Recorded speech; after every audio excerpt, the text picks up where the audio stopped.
का काटा है और फैशन चाहिए खाली ये पार्टी खड़ा हो हमनी के बड़े बारी अपन कल तो हिन खेदे देली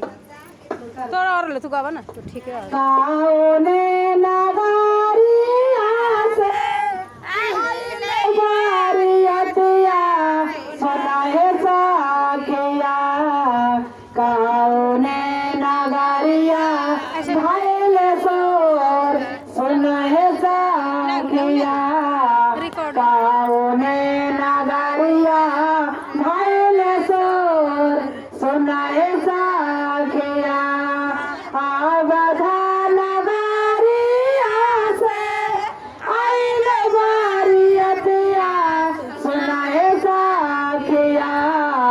जाना का नगरिया भइल सोर सुनाए साखिया जाना का नगरिया भइल सोर सुनाए साखिया कान्हवा पर शोभे राम के पीरवा धनहिया सुनाए साखिया लीलारा पर चांदा के लीलारा पर चांदा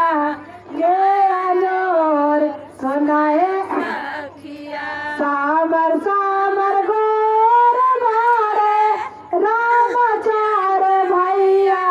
सुनाए साखिया सामर सामर गोर मारे रामाचार भैया सुनाए मान मोह भैले श्री राम सुनाए साखिया मान मोह भैले श्री राम सुनाए साखिया गुरु जी के चेला मारे बारया लवेला सुनाए साखिया सिया जी के चामा काला भाग सुनाए साखिया सिया जी के चामा काला भाग सुनाए साखिया काउने नगारिया से आइल बारियतिया सुनाए साखिया काउने नगरिया भइल सोर सुनाए साखिया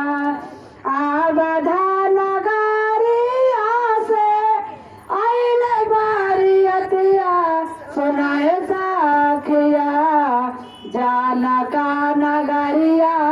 भइल सोर सुनाए साखिया जाना का नगरिया भइल सोर सुनाए साखिया कारछे में चला लाना माता सुनाए सुनाए साखिया पहनले वाला गा पटोर सुनाए साखिया पहनले वाला गा पटोर सुनाए साखिया कारछे में चला लाना माता सुनाए साखिया बाजवा बजाता घन घोर सुनाए साखिया बाजवा के शब्द सुने हम से मर कर जवा सुनाए साखिया चारों ओर भइले उजियार सुनाए साखिया चारों ओर भइले उजियार सुनाए साखिया बारात आइल है जी बारात आइल है बारात आइल है जी बारात आइल है हमर द्वारा पर सजल बारियात आइल है हमर द्वारा पर सजल बारियात आइल है आज जनका नगरिया जगमगात आइल है आज जनका नगरिया जगमगात आइल है हमर द्वारा पर 400 कवार आइल सुंदर सुकवार आइले आज जन का नागरिया जगमगात आइले आज जन का जागरिया जगमगात आज कुसुम काली कसमा साथ आइल है आज कुसुम काली कसमा साथ आइल है हमार दुआरा पर सजल बरियात आइल है हमार दुआरा पर सजल बरियात आइल है हो गेली जी रिकॉर्डिंग हो गई ना